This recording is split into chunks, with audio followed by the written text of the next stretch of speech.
All right. The first thing I wanted to ask, I was trying to think of a good introduction question. Mm. So I want you to imagine that you're starting a new job.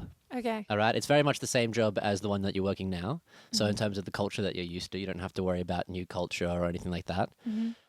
You turn up to an orientation day, meet your colleagues, kind of thing, Mhm. and you're sitting down with a table of a few of them, Mhm. and you get the prompt. Introduce yourself to these people in a few sentences. Uh-huh. How do you do that? What do you say? That's a good one. I'd say hello. I'm Maddie. I play music. I'm a singer-songwriter. I play guitar and I sing and I play piano in an indie folky rocky kind of way. Um, I also work, that job, my other job. Um, and I have a cat. I'd probably go with something basic and safe and tell them about my cat. Tell us about your cat. She's one. She just turned one. Congratulations. Thanks. She He's one too. very cute. When's his birthday? I don't know. Oh, how do you know he's one? Well, my mum had him, and she's like, I think he's about 6 months old. 6 months ago. Cool. So we're just running with one. He's been about one for about 3 months. Cool. Yeah. Okay. Her birthday is the 22nd of November, I think. But yeah, she's very cute. She's very girly and like affectionate. I wanted to give her some kind of hardcore name, but like edgy, like Frankie or Bobby. I really like those names, but it didn't suit her. And she was like this little gem, and so I called her Sapphire, and I call her Sappy. That's nice. Yeah, yeah, she's cool. Okay. So that's how I introduced myself, I reckon. Yeah, I like it. I mean, so you sing and play guitar and piano. Yes, Did you teach yourself guitar and piano? Did you have lessons? How did you learn to do all that? I taught myself. Piano was my first instrument. My year 11 music teacher, Amy Cumming, who's a legend and taught me everything I know, told me to sing. And then I started singing. And Thank you, Amy. Thanks for that. And then I kind of piano fell away a little bit. And yeah, I just taught myself. I just learnt on like those amazing YouTube videos where all the keys are like lettered and you can like follow them and they write the chord progressions in really simplified ways. Okay, cool. Yeah. And then guitar I learnt out of necessity only like it was 2019, so like 5 years ago. And I was in England. I'd just sort of gotten there and I didn't have enough money to buy a keyboard, like a nice one, and I didn't have one back home that was very good, so I didn't bring it with me. And before I started working, I had like an extended family member who had like this 3/4 like shitty classical guitar. And he was like, oh, she plays music. She can play on this. And I was like, well, I feel like I'm going to burst if I don't let something out of me. So I have to figure out how to play this instrument. And that's what I wrote December on, was that guitar. Cool. Yeah, I kept it for the whole time I was there and then gave it back at the end. So, that's how. Did you figure out the chords same kind of way? Some YouTube videos and then... Kind of. The funny thing is I knew the chords on piano. I was like, I know this song is A major 7 to like D or something. And I was like, cool, it's these notes. And I could like sing them like the intervals and then I'd find the notes on the guitar. And then I was cool. like, yeah. And then I was What? like, I've seen this shape before when people play. I think this is the shape. And then I'd check it and I was like, that's the shape. Cool. So I kind of did it from piano retained information. And you could sing the intervals because you knew them on piano? Yeah. And because I'd just been doing music theory a lot in school. Okay. Yeah. And I'd just come sort of out of that and was at Collarts studying music. And In so I was England? very like theory brain. In England? No, in like Lilydale area, like Okay. in Victoria. That's where I went to high school. And then Collarts is in like Fitzroy. Mm-hmm. Yeah. So, Okay. so before I left. Yeah. Why do you make music? Because I have to. Hmm? Yeah. Why do you have to? Well, like I've also that coffee's just smacked me, and I'm gonna try and not like cut you off, but I just That's all right. the caffeine. It can make you look like an amazing conversationalist in editing. Perfect. Why do I have to? Because I don't know. It feels like eating food or sleep. Like it feels like if I don't do it, I feel totally out of rhythm and not myself. It feels as foundational to my being as those things, to write and to express and to enjoy watching music. It sustains. Huh? It sustains you in a way. Yeah, it sustains me. I have to do it. When did that relationship develop? Do you remember when you got to a point, or do you remember the first time you realized you didn't feel right from not making music? Or Yeah, it would have been that first 3 months when I was in England. So I went to Germany through ColArts, and that was a 2-week program. And a week before I left for that, I was having lunch with someone who knew me quite well and said, "You've always wanted to travel. Why don't you just like make the most of the fact that you're already on that side of the world?" And I was like, "True." So a week out, I was like, "I better start like my passport process," and like I applied for a UK passport then and there. And yeah, in a week I sort of packed up my life and went to Germany for 2 weeks and then moved to England. But because it was so last minute, my passport hadn't been processed yet, so I couldn't work. I couldn't earn money. I couldn't apply for a house or anything. So it was a really hectic time. yeah, wow. We can go into that if you want, but it was a really challenging time, and I was running out of money like every month that went by, because obviously I didn't have time to like save up a lot before I left. So I just kind of went with what I had. And yeah, sort of 2 months in, I was like I felt like I had to, make music. And then I got that guitar and I felt like so relieved. Like it was frustrating because I couldn't play it yet, but I felt really, I think like came back to myself. And then probably the bigger moment was when I did get a job and I got my first paycheck, which, mind you, was probably about 4 months in. Mm. I bought a piano. I went to the Yamaha store in Soho in London. They knew me because I'd go in all the time and find the one that I wanted. And I bought it.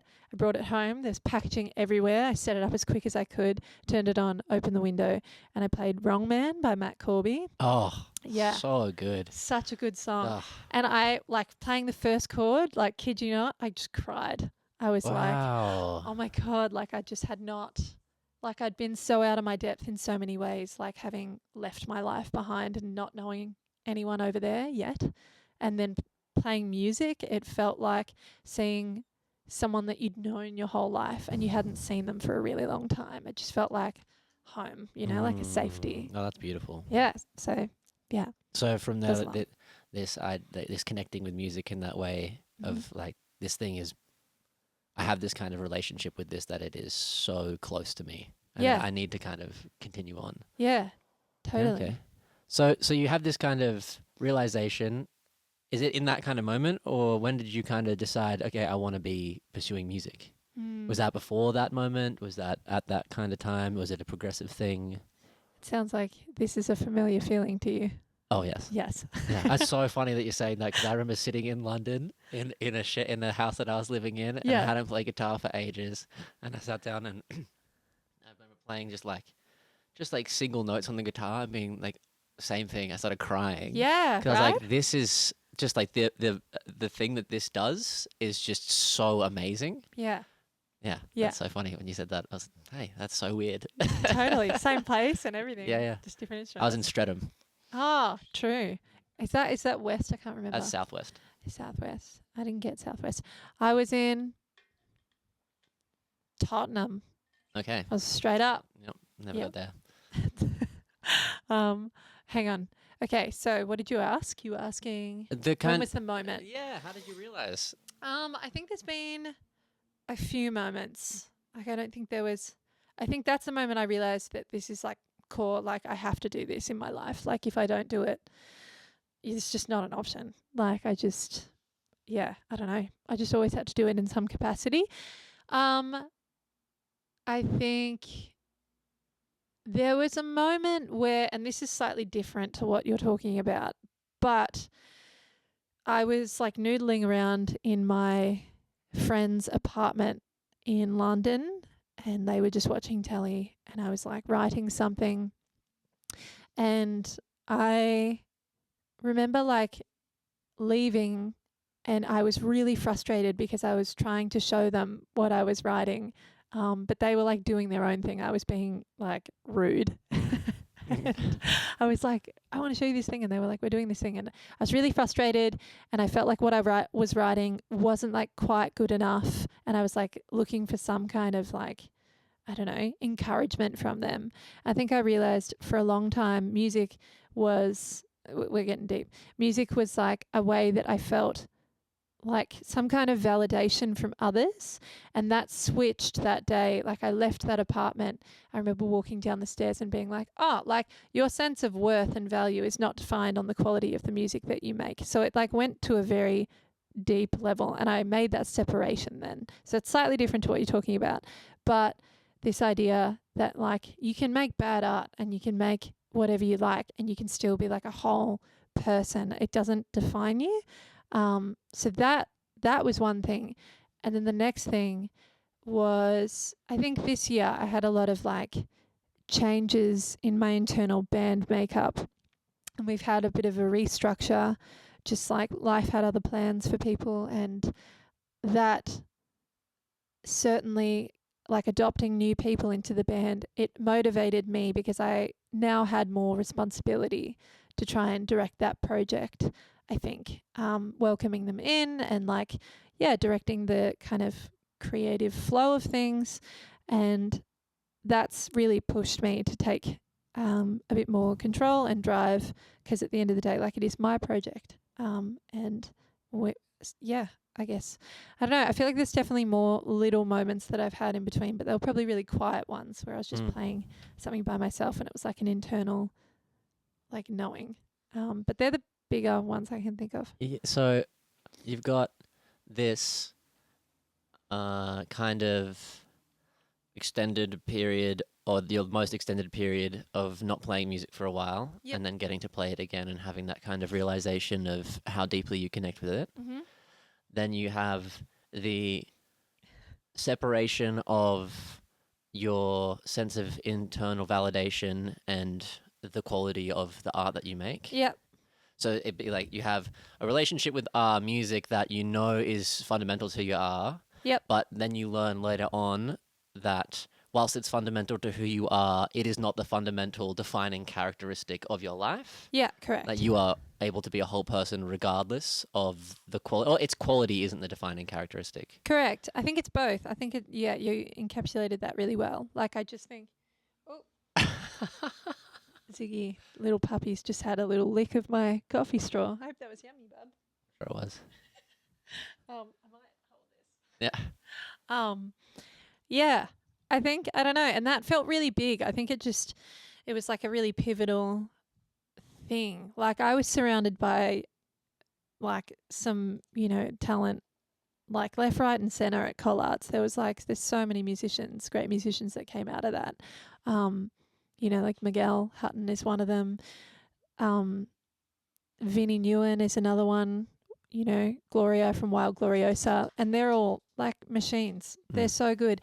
And I think it like was a very kind and accepting community there, but there's always a level of wanting to do the best that you can. And so I think, when I was away and by myself, I had the space to look at that because I wasn't around creatives at that time. And just making that distinction was very freeing. But yeah. I'm wondering the third thing in there, that idea of band makeup changing and you having to take a more leadership role, a more driving role. How does that kind of concretize the relationship to music of this is what I want to do? Concretize is such a good word. Sick. Thanks. That's a great word. I've never heard it before. Wow. The C's and the way it rounds, it sounds really nice. It does sound really good. I think. Can you say the first part again?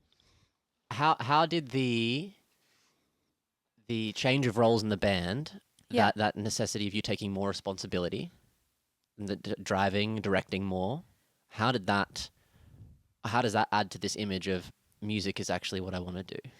Yeah, I think you would also know, like to pursue music is a brave decision.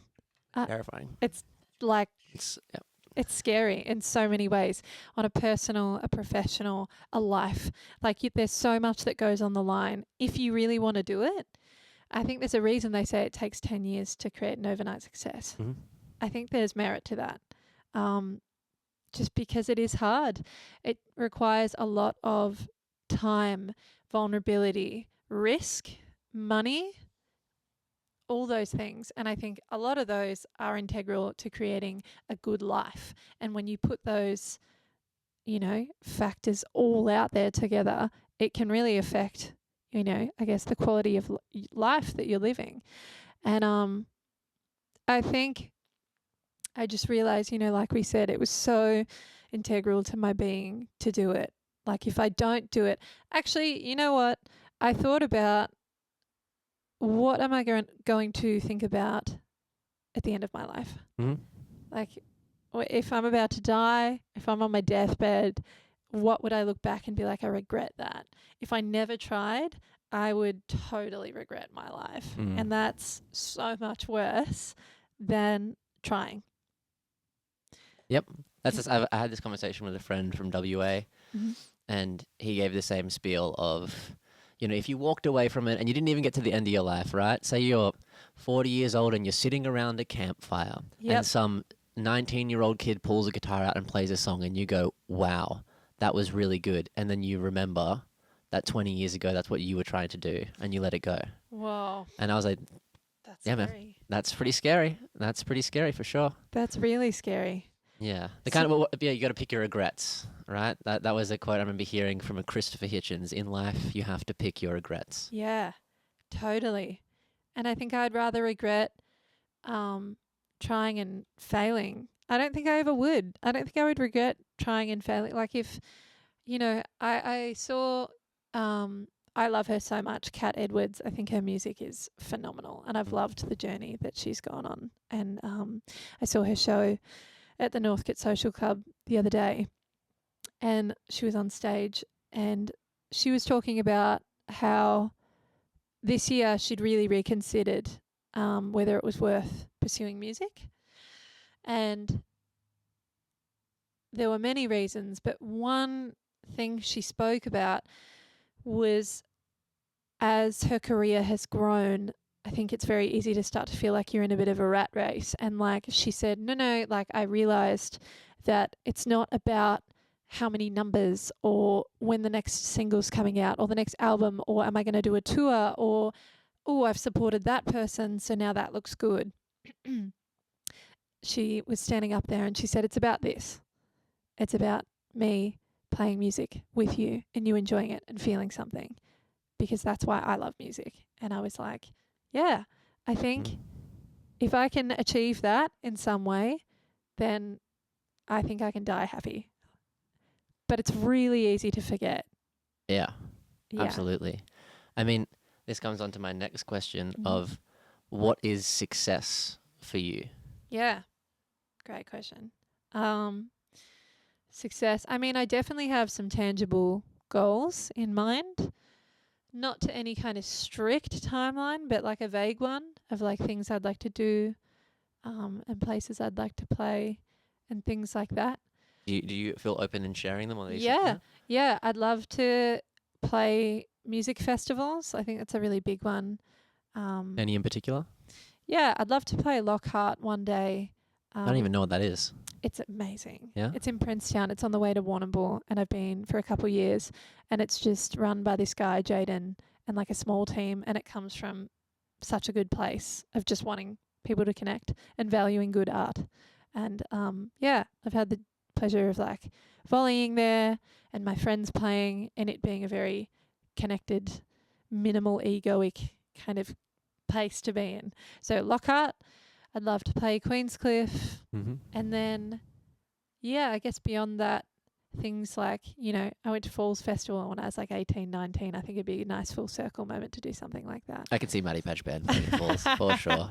It'd be fun. Or like Laneway even. But like I just went to Meredith, and that was awesome. Like, again, just such a phenomenal team of people that make that happen and have made that happen for a really long time. So I think, yeah, festivals like that would be amazing. But yeah, that's definitely a goal, to put out more music in the new year, which is already underway, which is exciting. Yeah, and to do like a tour. I'd love to play maybe like a Sydney show, maybe um, like Brisbane, maybe WA, like small things in the next few years. They're kind of Yeah. like my tangible goals. Do you have for intangible success. goals? I think so. Yeah. I think success, I guess it's still tangible, but like internally, always doing what feels true to me and not allowing the opinions of people or ideas that people suggest become my focus. I think I do that really easily with people that I love and value. And I think it makes the music sound different. And that's okay. But I think the direction that I'm going in now is very much like learning to not rely on people just because they went to jazz school and Yeah. know a few things about guitar that I don't, but just trust that, you know, all the songs, a lot of the songs that I play, all of them came from me initially. And like, you know, we just added certain parts together. And, you know, there's been a lot of ideas thrown around. But, you know, I think, yeah, practicing like speaking those ideas together, but then knowing what feels the most authentic to myself as an artist, if that makes sense and doesn't. Yeah, the sense of integrity. Yeah, I guess so. Yeah. How do you, so you don't have Staying any true. Yeah, you don't have any is there a goal of I want to be a full-time musician? Yeah. It's funny, I think like the voice of society is like beating down in my head of like that's not possible. That's always been a thing in my brain. But 100%, like outside of that little thing pounding on my consciousness, yeah, I think that would be amazing. But I also like, I have other things that I'm passionate about. And to be honest, like that's been a big thing that I've grappled with. And it's like even a bit scary talking about it because I think there's this idea that if you're not 110% devoting yourself to something, which I still feel like I am right now, that you're not a real creative or you're not a real musician. And, you know, I think, I worked through this in like a therapeutic context of just being like, it's okay to have like multiple interests. I'm still this thing. I'm still a songwriter. If I also love, like practicing like social worky, therapeutic-y, trauma-y stuff working with people. Like I love that too. Music is always at the forefront, but there are other things I think I need to sort of feel, I don't know, fulfilled. So music full time would be amazing, but I think there still needs to be room for rest and for expression in that way. And to expand on that a little bit more, I'm not sure how it's going to appear yet, but I am very passionate about working with people in like a very slow, one-on-one way, on a very deep kind of level, to work through like traumatic things and to sort of feel like a person is coming back to themselves. I think I really enjoy that. And that's kind of, I do that outside of music in another job. And yeah, so I think both can exist. But yeah, I'm not sure if I'm ever going to do, I think I could do music full time for a time, but then maybe take like a little hiatus and like focus on that and then do like a really big tour. And then, but it's always going to be there. I think there's just balance. And then, one day I might move out to the rainforest and have a baby, like who knows? And then I might take a break from music. Does that kind of like paint a picture? It does. Yeah, it's a weird thing to, It's so lovely to be able to hear you kind of to talk about it like that. Yeah. I mean, this where I'm sitting right now at the end of this year is like the most I've ever experienced the burnout in my life. Yeah, okay. Actually, physical illness from burnout that I'd never experienced before. Just like an accumulation of the hardest I'd ever worked for an extended period of time, getting an album done in here by myself, and then,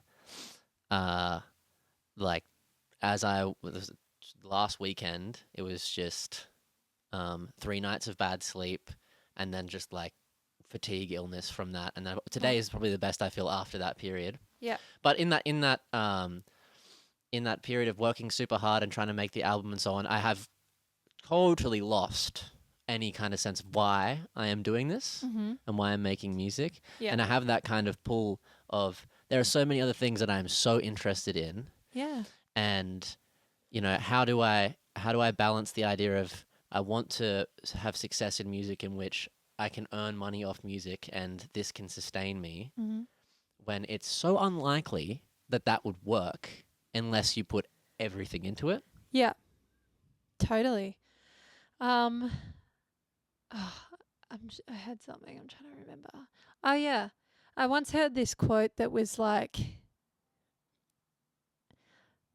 you're not a creative if you only make music. That's not the thing that makes you like a creative. Like, you're a creative if you have a plant that you nurture and it starts to grow leaves and form flowers.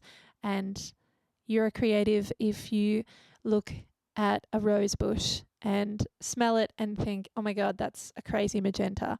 Like, I think there are many ways that this essence of people that make music and make lots of different kinds of art can be expressed.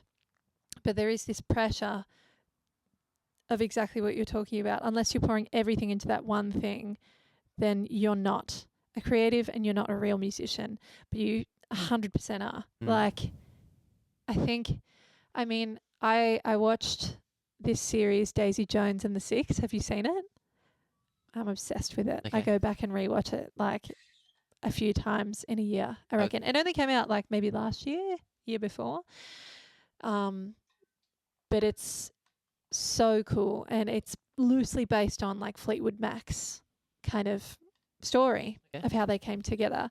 And like, I think about Stevie Nicks and everything she talks about of her experience with drug use and how negatively that impacted her life.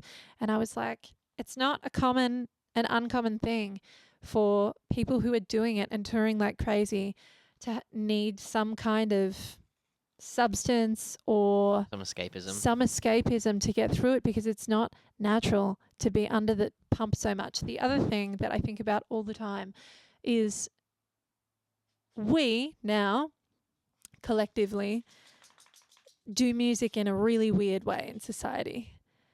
Like, music, if you think about it, I wasn't there, but it was initially for community, and everyone in a village would sing and dance, and it would be really ritualistic, and like, it was magic. It was a magic, and it was celebratory, and there was no performative element to it at all, right? Like, it was expression and connection. That's all it was about for a time in so many places across the world, if not all, I imagine. But now you pay me money and I wear some kind of outfit that I've thought about and pick up a guitar that I've like bought with lots of money, and I play this song and I say specific things, and then I walk off stage and it's done. It's really weird that we do it like that. And I think remembering that helps me sometimes validate myself as to why like I might feel really burnt out, or like what I'm doing isn't enough. Because you sitting in your bedroom singing an idea and getting really excited about it, that's music. That's enough. I think. But yeah. Do you think that if that was all you did was just sit in a bedroom and play music, you would feel satisfied? No, because the reason I do it is for connection as well as expression. And that's expression, but it's not connecting with other people. You know, they say, what's that quote? Like, why have something if it's not to share, or something like that? Yeah. I feel like that with music a lot. Yeah, I had this, what was it? Who was I talking to? Doesn't really matter, but I had this conversation with someone and I had this realization myself when I was just making my own music, Mm-hmm. and I was, doing for friends stories on Instagram, Mm-hmm. and someone was like, "Why are you not sharing it with everyone?" I was like, "Well, I don't think anyone's really going to like it, and these are Like the only close friends? yeah, close Yeah. friends, and these are the only people that will probably listen to it anyway." And it was mainly an insecurity thing. Uh-huh. And then when I started putting more effort into it, and I kind of had the realization, what do you think the point of music is? And hopefully the answer is to create a connection, to induce some sort of feeling. If you can, the feeling that you had or the feelings that you had that culminated into this song, Mm-hmm. if when they are performed or played over a speaker can somehow induce a feeling in someone else. It might not be the same one, but some sort of feeling. Like that's the point of it, Mm-hmm. right? If you're not putting an equal amount of effort into, or an equal amount of effort as you did into the making of the song, into trying to get as many people to hear it as possible, are you not doing a disservice to the music? Yeah, I think that is also something that struck me as well. I remember a long time ago, that's such a great point. Somebody said to me, like, I was going to put out December, my first single, and just like literally be like, boop, put it out. That's it. And all I was going to do. And they were like, you have to build a campaign. Like, you have to do stuff. And I was like, no, I don't. Like, I can just put it out. And then I did build a little campaign around it. And I look back and I was like, I would have regretted not doing that because of exactly what you're saying. It would have been a disservice and it would have been selfish, I think, to not. Because if the reason I do it is Just for for you? it's not just for me, like it is for other people. Mm. Because there's been so many brilliant musicians that I've stood in the audience of their show and felt that thing. And so that's, exactly what I'm trying to do, I guess. Not trying, but, trying. And You're doing it. Trust me. We'll talk about your recent song, baby. I did it. I did it. Yeah. So I think you're totally 100% bang on. Like that's a thing. And that, I mean, going back to the idea of what you said of the way that we interact with music now compared to what it used to be is so far from it. Mm-hmm. And then accepting the point, if you do accept, I need to promote my music because it's not for me, it's for trying to connect with as many people as possible. Yeah. If I believe it's worthwhile, then that means I believe that it has the potential to do this. Therefore, I have to give it that time. Yeah. Now you have accepted the role of I'm going to promote my own material. Yeah. And now you're stepping in the world of promotion, which is, again, so far from what a music really was. Yeah. And then you have to develop a relationship with someone who markets their own music. And that's really how have you gone about that? How do you find that journey? Oh man, this is such a big one. Like, I think you've given a really good reason why it's important to market your music and use social media. I think a lot of us hate it. And Yes. it's really not what we do it for, but it's like, I guess it's like going to a day job. You go to a day job, you might not feel necessarily passionate about it, but it gets you money, and that money gets you something you're passionate about. Mm. I guess for some of us, I'd argue probably most of us, people that use social media and do promotion independently, that's what it's like. It's like a day job. And the night job, the fun stuff is the music. Mm. Social media is a funny one. I actually got hacked. Oh, that's right. On Instagram. Yeah. I think it was this year. Goddamn hackers. And I didn't get my account back. A few people thought that I got into Bitcoin, which was funny that it was believable. Big pivot. Big pivot. Had a Mercedes and everything. It was crazy. Another life, parallel life. So that happened, and yeah, I guess I got a bit of a clean slate. And I guess it wasn't really a big thing. I think I kind of decided before that. But social media, I try not to compare myself to other people and the way that they're doing things. I actually, and I say this, I'm going to say this shamelessly, I've like unfollowed particular accounts on purpose because looking at their content has been not good for me in my own self-confidence in the way I promote all music. And I go back and search for their names and see what they're doing and check in like once a week-ish. Mm-hmm. And like I actually do that pretty sustainably, and that works for me. And it means that it's not just like when I'm doom scrolling like there, and it's like going to a subconscious place. So with that, the content that I post now is very just like, do I feel good about doing this? Does this align with my values? Like a lot of my favorite creators put really candid pictures up, like no filters and things like that. I think that's really important to me because that's the most authentic you can get, I think, on social media. It's just like showing things as they are, even though there's still a level of presentation in that inherently. But yeah, so I think now, like I started a TikTok account. I have to change the name of it. Welcome. It's a bit, Welcome aboard. Thanks. Yeah. What's the name? It's currently, it's like a Mean Girls reference. My last name is Petch, and so it's Petch and Wieners, which is like Gretchen Wieners from Mean Girls. Okay. So it's a bit of a meme. I might keep it, but I feel like I should change it.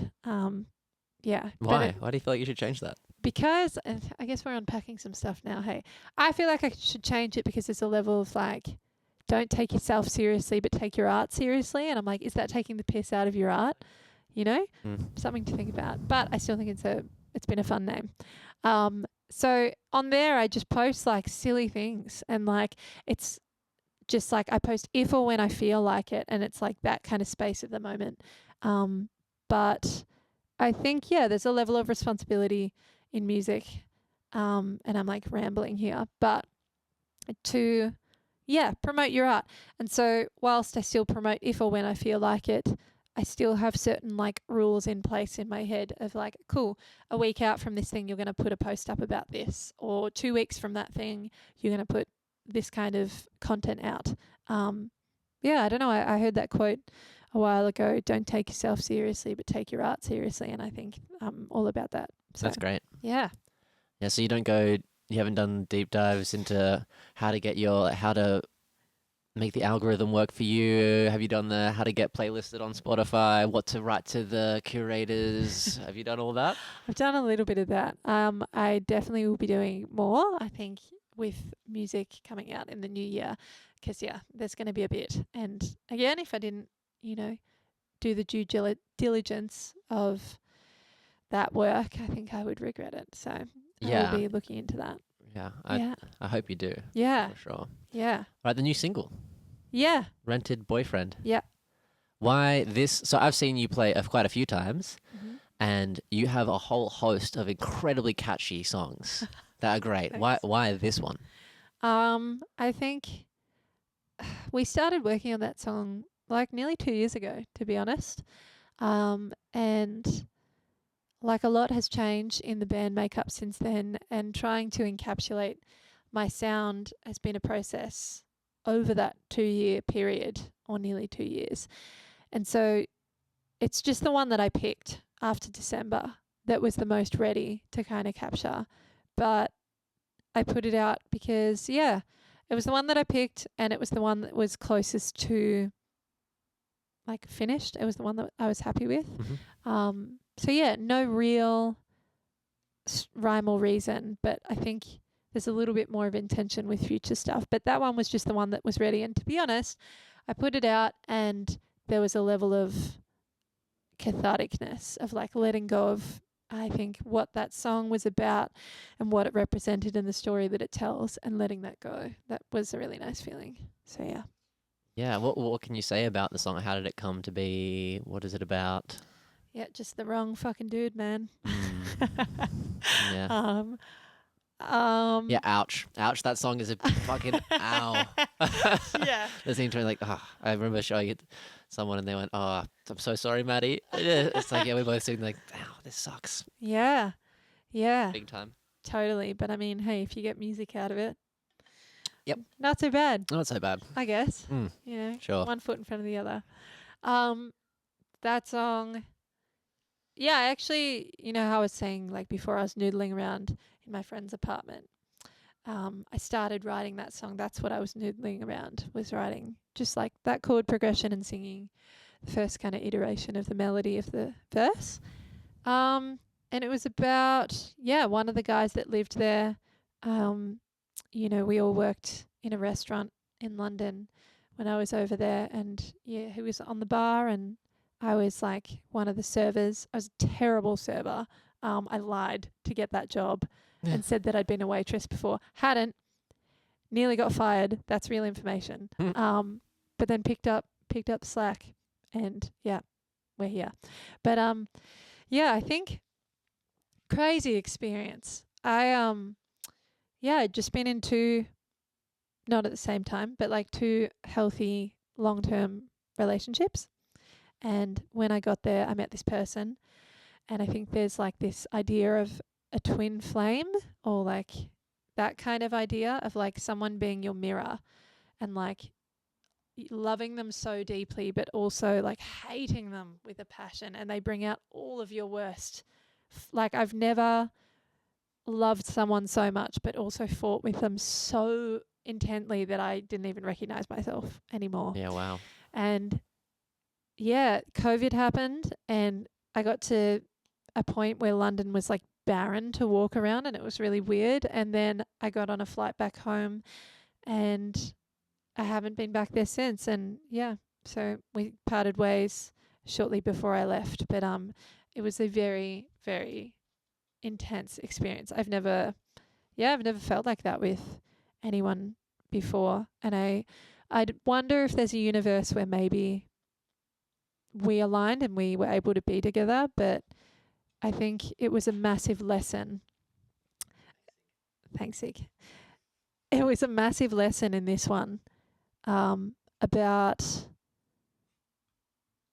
what I'm capable of in terms of giving, but also where to put boundaries up, and what kind of flaws to look at in myself that exist, and what to work on. It was like, yeah, he was like a mirror to me. It was crazy. And yeah, we talked for a bit after that online, and then yeah, I guess not anymore. And now we're here. So yeah. Do you mean mirror in the sense of just reflecting everything that you are back at you? Yeah. Like it was a while ago, so I've got a kind of, and I've suppressed. Yeah. Because there's a lot of feelings. Okay. But I think he saw me in a way that like I hadn't been seen before, it felt like. And it was like in a way of like, I don't know, I guess we were two sides of the same coin. Like I'm saying the same thing in a different way. But like any kind of trait that I had that I disliked, he also had. And so in an argument, like he would call it out in me, and I was like, well, but at least I'm working on that. Like no tea, no shade. And it was just like a constant battle of who's able to be more secure, like, but we couldn't be secure together. It was like a battle of the egos all the time. And we were pretty young, like I think we were like 19 at the time, 20. But it was like a battle of the ego, I guess. And I don't know. I guess, yeah, does that kind of paint more of a picture at all? Yeah, it does. I mean, it speaks to the kind of depth and complexity of that relationship. Yeah. Yeah, it definitely, you know, a lot of things were said, and I think, yeah, I just learned a lot about myself, and I remember feeling really empowered at the time, because I was like, yeah, I can spend all this time with this person and still be my own person and be fine. But like, sure enough, I totally fell for this person and was completely vulnerable towards the end of my stay. And then I realized that all the stuff that he had acquired through hurt in past relationships, and there was a lot, he'd been through some shit, was now something I was holding. And I wore that for a long time. I think it's only in the past sort of couple of years, maybe a year and a half, that I've started to like let go of that. And yeah, I don't know. It's hard to describe, I think, for people that have been through it might sort of get it. But it's a weird one. Yeah, I guess that where it's hard to describe by putting in some sort of clear, articulate sentence, the song does the job, right? That's kind of the point. That's the goal. Yeah. Yeah. If you listen to the song, you'll hear it all. I've cried a couple of times listening to it. Oh, okay. That's good. Yeah, you nailed it. Yeah. Yeah. Nice. Yeah. Good. Okay, comparing the two songs that you've released so far, Uh-huh. December and Rented Boyfriend, Uh-huh.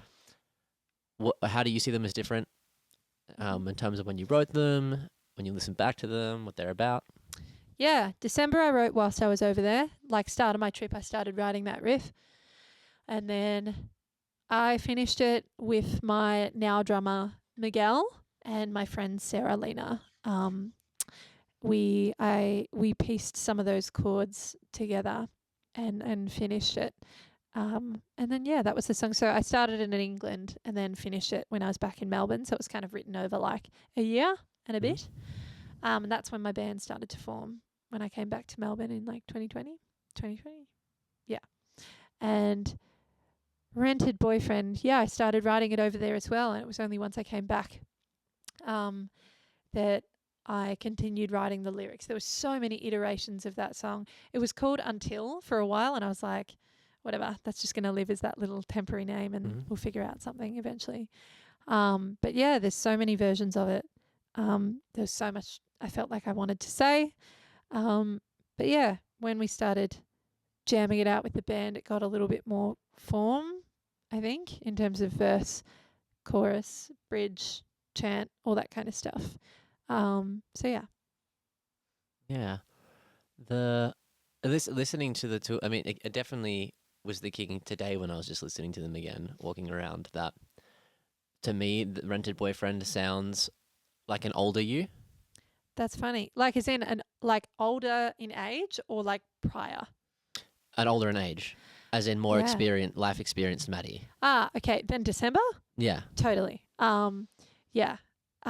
December sounds to me like, I don't know, it's lighthearted and it's quite fun. Yeah. And she hasn't been hurt yet. Yeah, exactly. Exactly. And then Rented Boyfriend Maddy is, when I went over there, this is what happened. Yeah. Came back with some scars. Totally. A lot of my music is about that now, that kind of shit. It feelings fuel the music.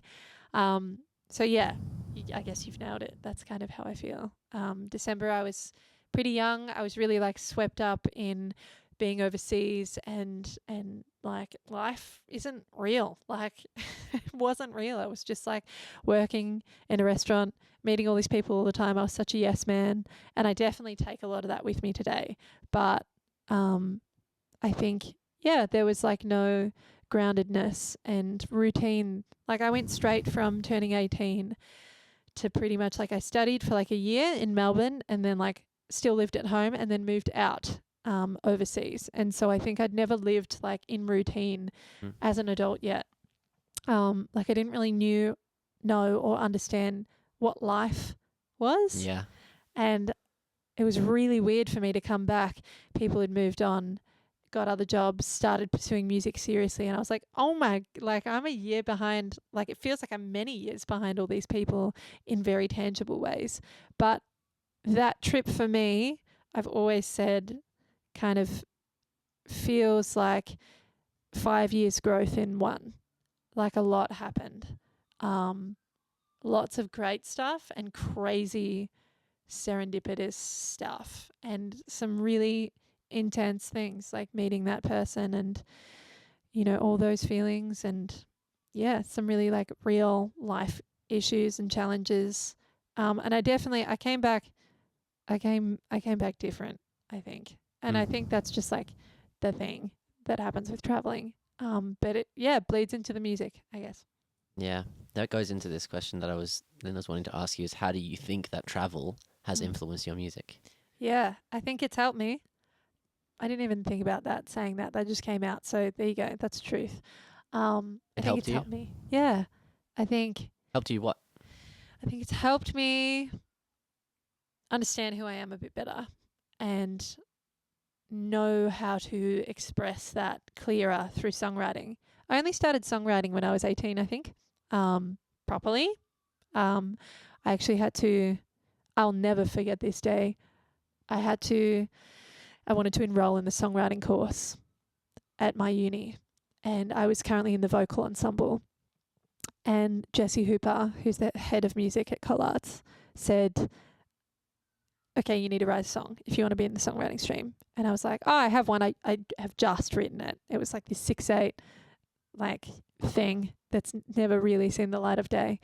And like as he said that, we were in the middle of like an orientation assembly at the uni, and they were like all my future peers sitting around me, and everyone was on the way out, and they heard that, and he was like, do you want to get up and play it now, and we'll quickly put you in the stream. Everybody heard it, everybody stopped, and then just like stared at this like stage with one microphone and like a blue spotlighty thing on it. Oh my God. And I was like, okay, I'm about to perform my first ever song in front of all these people who I'm about to get totally judged and analysed, and it will be in a course with for 2 years, which sounds like maybe not that big of a deal, but it was like, oh my God, so attached to my ego. It was crazy.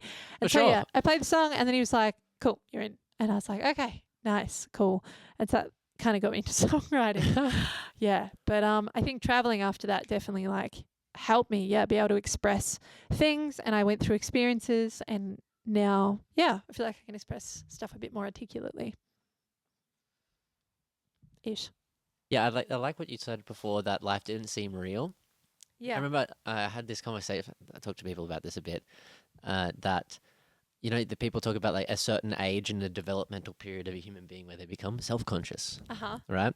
And I think when people talk about that, or when the developmental psychologists talk about it, they mean they become aware of themselves in a less profound way, just more, I have my own interests and they have their own interests, like a 10-year-old, 11, 12, 13-year-old around that period. Yeah. But when I heard that, I thought, I don't think I became self-conscious until I was about 19 or 20. I don't think that happened to me until I was about 19 or 20. Yeah. Because the idea of life not feeling real. Yeah. It's like, what are the consequences right now? It's like my body is basically invulnerable. I can do whatever I want to it. I have no responsibilities. Yeah. And I can just fly by the seat of my pants through anything. And then all of a sudden, like something's gonna smack you. Yeah. Like you have to get hit by something. A mountain has to appear, an obstacle of some sort has to arrive for you to realize that the current trajectory you're on, the kind of habits you have, are not sustainable. Yeah. Man, I love that analogy. I've always said, and I don't know if you're likening it to what I'm about to say, but the sooner you can hit rock bottom, the better. If you don't have to hit rock bottom, then don't. Yes. Amazing. But if you can hit rock bottom, then you can start to function with a new awareness of life and self in relation to life, if that's kind of what you're saying. Yeah, I mean, it definitely was rock bottom, the thing that smacked me, and then, I mean, you get to appreciate. I mean, the idea of rock bottom is a certain metaphor of depth, right? Yeah. You now have a new measurement of experience in life. Yeah. You have a depth that you can go to. Yeah. So that, I think, I mean, without hitting that kind of depth, I'd highly doubt that it's possible to, you know, feel the equivalent high. Yeah, totally. Right, you need to lift it up, and he's performing. Does he think that you're going to like throw something? I think he's like, when am I going to get food? True. But yeah, you need to. Well, yeah. Again, we said like, hopefully you don't need to, but you need to somehow understand or empathize with rock bottom. Yeah. Maybe you don't actually have to feel it. Yeah. But to be able to spend some time there, even hypothetically, but really feel it would. Yeah. I mean, that goes to this idea of like, why is it you think that? This is a question for you now. Why do you think that some people experience music or art or life so much more intensely than others? I think it's just the language for some people. I think for some people, numbers is their language, or baking, or cooking, or hiking, or just anything that you do. I think that can be like your native tongue. And for some people, I think either I don't know, either they've had some really fucked up past lives and in this one they're just like able to feel heaps of shit, or, you know, maybe it's just their language and maybe they don't have other languages that they can speak, like, you know, painting or hiking or stuff. And maybe that's the thing that speaks to them on a really deep level. And that's the thing that makes them feel understood. Maybe it's not talking to their friends. I don't know. I think that could be a reason. I think, yeah, it's the whole nature versus nurture thing, I guess. I'll never know. I don't know the truth. But I don't know. Like, I'm definitely not the kind of person that goes to a museum and like stands and looks at the art and I'm like, wow, at like it's rare that I do that, and it's really cool when that happens. But I just don't think I understand it and appreciate it on the same level that a lot of people do, because it doesn't speak to me like music does. Music, I'll stand front and center, and I probably shouldn't, because when I'm most engaged, I'm really still and like my face is pretty still. Yep. And everybody around me might be moving, so it looks like I'm the dead fish in the crowd. But like good. That hits me to my core, and I just think that that's my language. Yeah, I don't know. The Vinny, you never look like you're having fun at gigs. It's not. No. Yeah, I mean, I wouldn't say it's fun most of the time. It's something else a lot of the time. Yeah, I was thinking when you're saying that, I never really thought of this before, but you know, deep thinker is something that you'll say about someone. I don't know if people say deep feeler, and if they do, they don't mean it in the sense of you know, deep thinker. You get the connotations of wise, intelligent, thoughtful, stoic, all these things. Kill me. And then and then deep feeler, you kind of you can think about it as like wishy-washy, very, very neurotic. It doesn't really have the same positive to me, and maybe this is because I'm a male, but like you don't really have the same positive connotations that you have with deep thinker as you do with deep feeler. I agree. I tend to, and maybe it's a gender thing as well.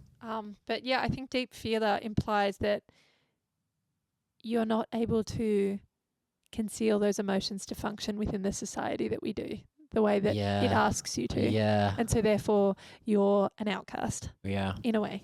Yeah. I know some of the people that I'm most influenced by when they're watching their interviews or so on, they just, if they start speaking about something that they're being honest and they're present and they start speaking about something that's real to them, they are just in tears.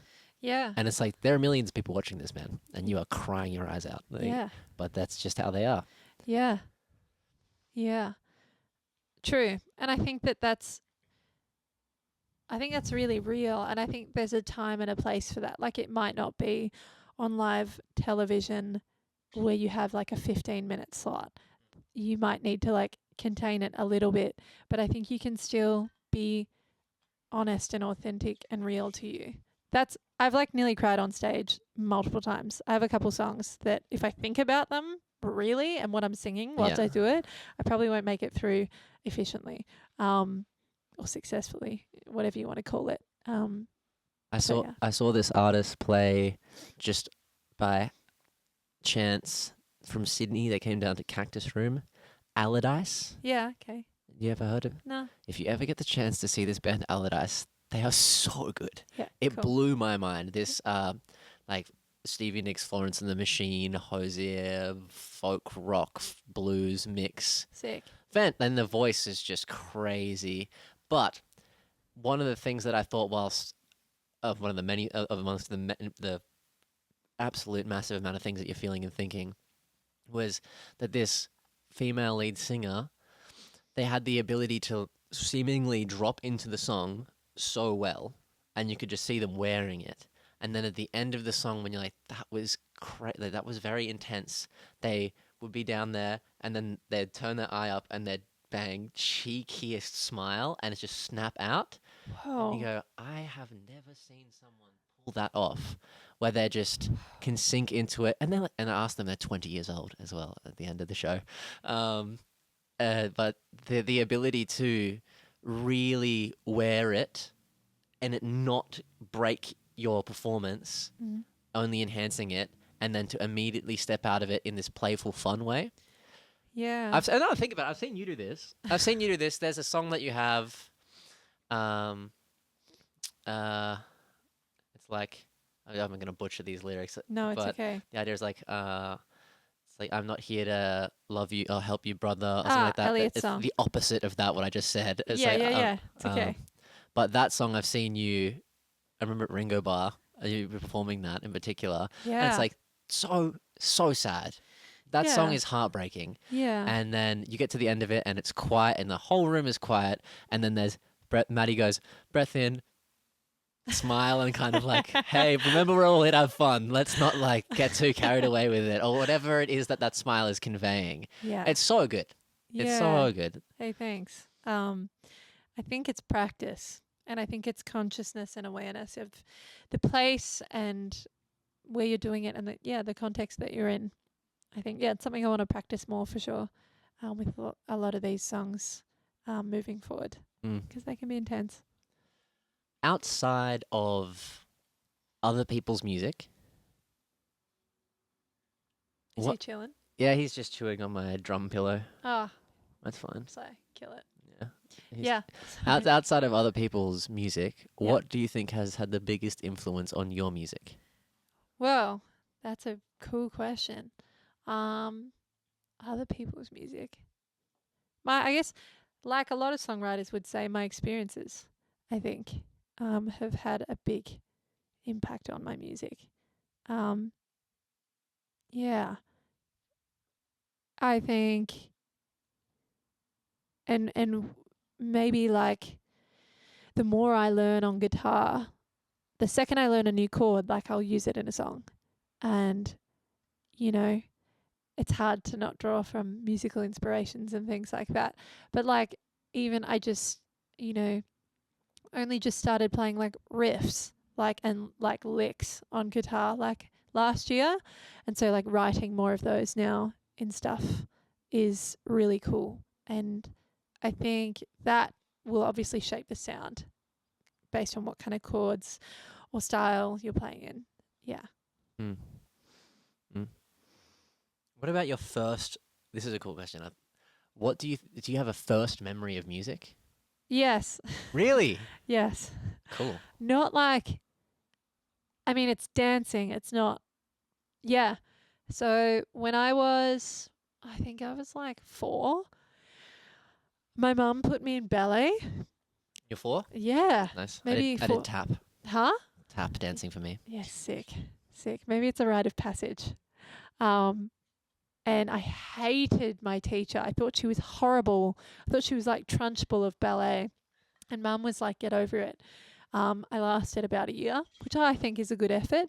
But I vividly remember we had a recital, and one of the songs we had to do was the chicken dance. And I had this costume. My mum had like helped make it. It was like this like cheesel looking puffy yellow orange like feathers like from Spotlight, and like a little hat, like a little thing on it. Like yellow tights. And I remember it felt like I was standing in the middle of the MCG and everyone was around me. I was sure it was just like Lilydale Memorial Hall or something. But I remember we were side stage, we're in the wings, and you hear the music, and we start like filing on. And I look out and I see the lights like in my eye line, and you can just see the shapes of the audience and you can't see faces. And I panicked. My heart was in my stomach. I fucking panicked. Oh no. And everybody's doing it. And I was like, life was in slow motion. I was like, whoa, maybe that was my first moment of self-consciousness when I was like, I could just do anything. And like they're all doing it. And I like didn't know what to do. I looked over to the wings. My mum was there with this look on her face and she was like this. A chicken dance. Do it. And then I looked over and I went, Mum. And I was like, I don't want to. And she was like, get back out there. And I was like half trying to run off stage. In later years, I learned that at that point, my nan, sitting in the audience with my dad, turned to my dad and said, if she's not going to do anything, can I get a refund? So this is all happening. Oh my God, Nan. And then, seriously. And then eventually Mum was like, and she grabbed me and went off stage. And then I quit ballet. So that's probably my That's your first memory of music? That's my first memory of music. That's It's great. traumatizing. Maybe you could revisit the chicken dance costume for a future music video. Oh my God. Never. I'd have to do some serious. Some I'd go through self-work. CBT or something Yeah. and prep to do that. But Uh, maybe. Stay tuned. Watch Yeah. this space. Oh, I remember the dance recitals for tap dancing. Just but the first time ever having butterflies in the stomach and Yeah. just like feeling so ill and everything about it, and then being up there and just having no idea what I was doing and just staring at the person next to me the whole time and just being a step behind them. Oh Just my following them. God. Terrifying. The person, you always need to be the person not in the front row, but the person just behind to watch. I remember like the first time that I remember like properly singing in a crowd, one was like in an arts camp, and that was like that was probably one of the moments that I was like, this music means a lot to me. I like sang Resolution by Matt Corby, and everybody like stood up at the end, and it was just me and my friend playing it. Did everyone do the hoo hoo? No, everyone was No. really still and really quiet. Okay. It was They all awesome. just stood up still and quietly. No, stood up at the end and like Oh, okay. cut. And it was awesome. And like arts camp is a real one for anyone that knows arts camp. Band camp is a real one. But like I remember we had this like The Voice competition at school, and it was held every year. I was like 15, and I was like, I'm going to do it. Everybody's like, you should do it. I'm going to do it. And they had this mini stage set up in like the indoor stagey performancey room hall. I guess it was a hall now I think about it. And there was like 400 people came, and it was like packed out, and I was going to sing Next to Me by Emily Sunday. Do you know that song? It's like Next to Me. Oh, yes. Yeah, yep. Yeah, it's like from 2000s. And I was like, yeah, I'm going to sing that. Sang it, got up, sang, like, I'm not joking, for the entire time, completely flat, like completely out of tune. Not even just flat, totally out of tune, because I was so fucking nervous. And like, it was horrible. I came off stage, everyone was like, you okay? I was like, yep, thanks. And then I guess, I just kept wanting to do it, so I kept doing it. But that's probably, one of the first like bigger things I remember doing, and it being quite pivotal. So yeah. Two traumatic performances, and then one really, really positive one. And then one positive one smacked in between, some afterwards. Yeah, it was after all of that. So we got somewhere, thank God. Matt Corby, such a cool guy. Yeah. Yeah, the Resolution. One of my musical memories is catching an hour and 10 bus to high school. And I don't know when Resolution came out. Was it 2011? Maybe. Yeah, maybe 14. Maybe. Or anyway. 13. I don't know. Anyway, and being on the bus with the headphones in and the eyes closed, and just imagining it was me singing it. Yeah. And it just, feeling amazing. It's crazy. Yeah. Yeah. I revisited that song actually when I read your little, I didn't mean like that, but your Spotify bio, I think when you talked about, maybe in there you talk about Resolution. Yeah, I do. Yeah. I think Matt Corby was he's probably the first artist that really like inspired me, to pursue music. Yeah, at arts camp I sang that song with my friend, and it was like one that I felt really passionate about and I loved a lot, and I'd finally sort of built up some kind of fucking sense of pitch, apparently. Thank God. And confidence to do it, even though I was really, really scared. And yeah, I've always loved his music. I've seen him play multiple times in different places in the world, and I think it's always a sense of like home. I think when you follow an artist for so long and you keep revisiting them, it takes you back to moments in your life where you were, what you were doing, who you were, associating with. And he's just like that artist for me, I think, for like, at least 10 years now. Yeah. The albums are definitely, the Telerik, it has to be equal to most listened to album, and Rainbow Valley following after that. And just reading the credits on Telerik, reading that and just being like, hang on, this guy plays almost everything on all of these songs. Yeah. This is crazy. Yeah. And then Dan Hume, the producer Yeah. and mixing engineer. Just like, okay, if like, who is this guy? And then looking at what he did, and at the time it was like Sticky Fingers' first 2 albums, and those albums were so big for me. Yeah. Holy shit! And finding out Yeah. that guy was also partially responsible for those albums, just crazy. Crazy. Yeah. And then obviously Rainbow Valley, the being responsible for playing every instrument. Pretty nuts. Yeah. He's really cool. He also doesn't look at anything on social media. Like, he doesn't read any comment. He doesn't look at his posts. Like, someone else manages it for him, and he never Googles himself. Like, he said that in an interview, I think. I can't remember which one, but I just thought that was mad. Yeah. How do you think your relationship to music has changed since those kind of first experiences? Well, I think music has been the thing that I've come back to, and it's gotten me through like multiple times. Like, if I've wanted to walk away out of fear or frustration or burnout, I always come back, and it's always the thing that picks me up through whatever I'm going through. I think when I first started, like I said, it definitely started out in hindsight. Like, it's always an innate expression tool for me, but I think it also, I got to be like, I got to think about how I want to sort of articulate it. I think it was heavily identified to my idea of self-worth and self-validation. And so, from, I've been singing since I was like, maybe 14-ish. But like properly started songwriting and singing when I was maybe like 17, 18, I think.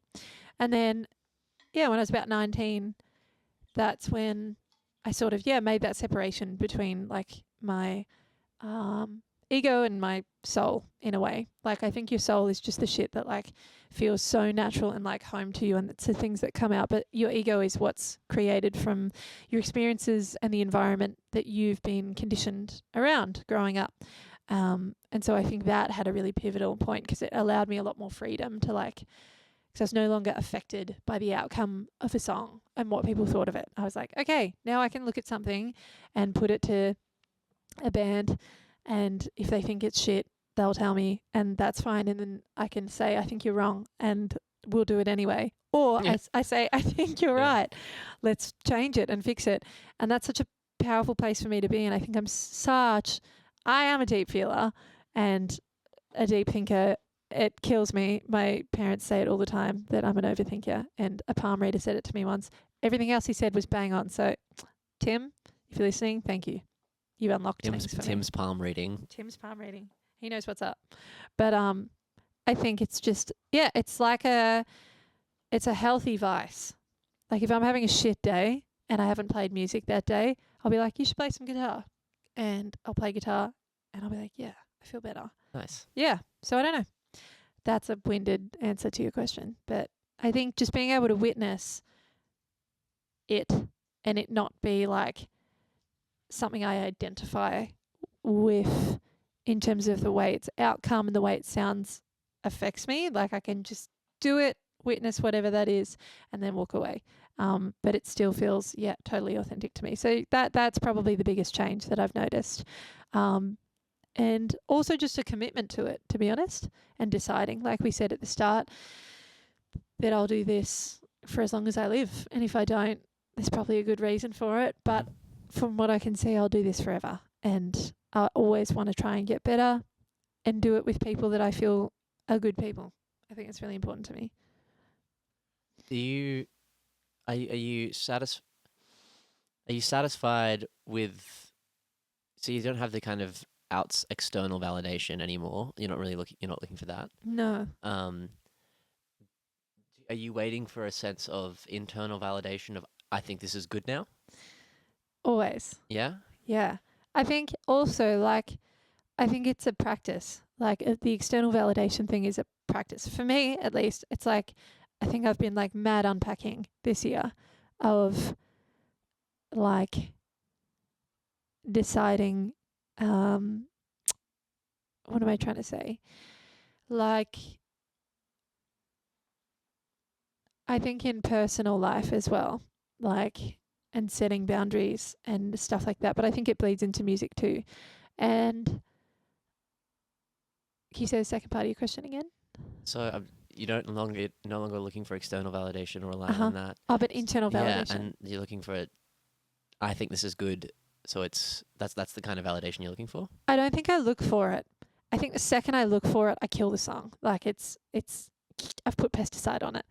Yeah, but so I'll play a song. Like I recently wrote this song called Something Good, and I like it. But I wrote it, and the second that I started thinking about what it was or what it was going to be, pesticide.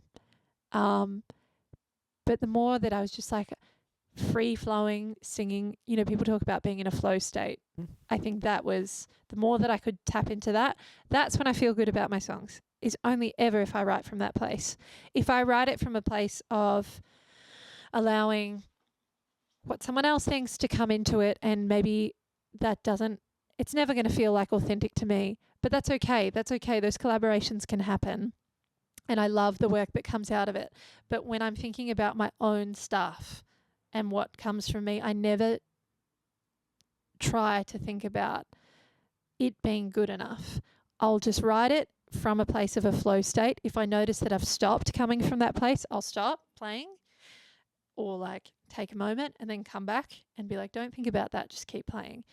And only once I've finished that song will I start to go, cool, yeah, I'm going to put this to the band. Yeah. Does that kind of answer the question? Yeah. I mean, that also kind of, I imagine that process itself has developed over the period of your making music. 100%. You kind of, I think you'd know. You kind of know. I mean, I'm very different. Okay. I'm very much slam my head against the wall until a song comes out kind of guy. Cool. Like okay. I'll sit there and it'll be like, okay, I have an idea that came into my head of like a line or whatever it is, the little seed. And then it's, okay, for the next however long this takes, I'm doing an hour and a half minimum every single day until this is a song. Oh my gosh. And I just keep hitting my head against it. Wow. And then you feel like satiated. Like at the end of it, you feel like satisfied. Like if the song, if I can, once I play it through and there's some sort of response of, it's usually a laugh or something like that. From yourself? Yeah. I usually make myself laugh, or I usually some sort of positive emotional response. Yeah. I'm like, okay, you got it. But it means like full structure Yeah. and everything is like refined down. And sometimes we'll be like, okay, I've got the full structure of the song and the lyrics, and I've done all of that heavy lifting, and I've tried hitting my head against this, but I don't feel it. It's like, okay, I'll have to walk away from it because I've done all of the work that needs to be done to write a song. If I was to record all the parts for this and figure them out, it would be a song. So that's good. But then I'll come back and maybe it will be a line change. Or maybe it will be the song has been sitting there and has been done in my head for a year, and then I'm in the shower and I go, oh, that line should be that line. Yeah. That makes so much more sense. Totally. And I go, oh, yes, so much better. Cool. That sounds painful. It's like, again, the kind of burnout is like, it sucks. When I talk to my friends about like the making music, I'm just like, making music sucks. Like, it honestly, I found it so painful so often of the time. Yeah, wow. I think a lot of it also from the last 2 years of this year in particular, because this year is the album, was in here alone, and regardless of motivation or how you're feeling or whatever, it's like, this must get done. Yeah. I do not care. Either it would be like, wake up and, no optimism or positivity for the day, and the voice would be like, I don't care how you feel, you will go in and you will work. Wow. And hey, I did it. But at the same time, Yeah. I might have lost something along the way. No, but like, I think if you've lost something, I think it's only temporary. I think if you make music, it will always come back to you. I don't know. Some people walk away from it. I've seen a lot of people walk away from it, but it always comes back. I think I'm yet to see someone walk away from it and have it still not have some part in their life. Yeah. And I know that when I was cleaning this garage yesterday and I was listening to music. Do you know the band Fangirl? No. The Melbourne band Fangirl? No. Fuck. Okay. So these guys are alternate rock, indie rock band. They are so good. I mean, I love them. Yeah. They just did their first tour of UK this year. They got to do that. And I was listening to their EP, which is called Real or Staged. So good. Sick. And listening to that while I was listening to it, I went, oh yeah, I know I'm going to make music again. Because I listened to that and I go, God, I want to do that. I want to make that. Or something like that. Or that makes me want to make. music when I hear it. Yeah. And the idea of like me hearing music for the rest of my life and not making that would be too painful. Totally. But at the same time, we're going to need to figure out a new sense of, maybe it's this detached ego, not get the sense of validation. My relationship with music right now is like, it is the whip that I crack over my back in order to move, Yeah. Yeah. So finding a more sustainable path. Totally. I haven't read any of her books, but I listened to, Rick Rubin, Tetragrammaton, the podcast. Yeah. Brianna Weiss. Yep. The Mountain Is You. Yep. Yeah. I got put onto her, and I've yet to read any of her stuff, but I listened to this interview, and I'm incredibly intrigued by this person. Yeah. And she said in a podcast, the path that diverts, the divergent path from the one that you're on to your goal is the one that will inevitably lead back to it. Never lead back to it. Inevitably. Ah. It will basically, like, you're trying to get to your goal by going in this straight line, and, in my mind, it's like music and success going in a straight line. It's just like you keep on hitting your head against all these barriers, and then you get incredibly fatigued or burnt out, and you need to pivot. In that pivot, whilst however painful it is in that period of transition, will inevitably lead you back. If you're always trying to develop yourself and you're not lying to yourself. Yeah. Because I can imagine the world in which, you're going towards music, and then, you have a burnout and you walk away from it, and then you just crush it down, never look at that again. And you could get to the end of your life and have, I imagine that's majority of people. It might not be music, but it's that dream goal idea of what they wanted. And they get to the end and it's, I didn't do that. And like they can lock it away. Yeah. I think that might actually happen to a lot. And I had someone really close pass away, and when I know that they had a lot of unfinished business. They had hard feelings and all these things that were unresolved. And what I saw as they were passing away is it doesn't really matter if you do, in a sense, because you're going to have to let it go. Like if you want to, unless you want to pass and move on kicking and screaming, which some people do, you're going to have to make peace with the fact that you didn't achieve those things. Yeah. And like maybe it's a regret, but like even when you're coming to those last maybe hours, you're going to have to yourself just go, it's okay. That's okay. Yeah. That's just how it is. I think that's forgiveness, right? And that's acceptance. And I think, I think that's the key to happiness, to be honest, is like acceptance, forgiveness, being present with life and just doing the best that you can. Yeah. And if that's that you quit it, then that's okay. Because that's the best that you could do at the time. Yeah. I don't think I have any more questions. That's okay. Yeah. Thanks. Thank you. This was really fun. This was really fun. Yeah. Nice. When's the next one coming out? February. February? Yeah. February 18th. Nice. Yeah. Music video? Not for this one. Okay. Yeah. Gig? Secret gig. Oh. Well, it hasn't been announced yet, but gig. Put me on the door this time. Come on. I think it's time. I think it's time. No, I'll pay. No. Mikasa Sukasa. Okay. Yeah. Sweet. Come. Hold you to that. Yeah, that's fair. If you don't ask, you don't get. That's a thing. Of course. In life. You asked, you get. Sweet. But yeah, Feb 20th. Feb 20th is the gig. Fantastic. Yeah. I look forward to it. Thanks. Cool. I have to get the poster and shit sorted for it. Yes. It's a whole thing. It came up. I literally booked it like yesterday or the day before. Hectic. But yeah, fully. You can go over it.